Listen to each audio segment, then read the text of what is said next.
Here I have XIAOMI 12S, and today I'm going to show you how to enable power saving mode on this device.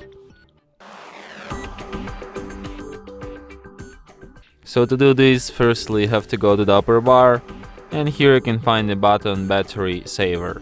So by tapping on it once you can switch this mode. By holding your finger on it you can access some of its settings. For example, you can don't wake screen for notifications, you can turn off always on display, you can also turn off this mode when your device is up to 50% charged or fully charged, and you can also set up a schedule for this mode based on time.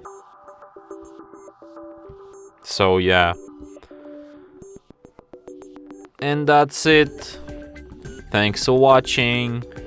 If you find this tutorial useful, don't forget to hit that like button and subscribe to our channel.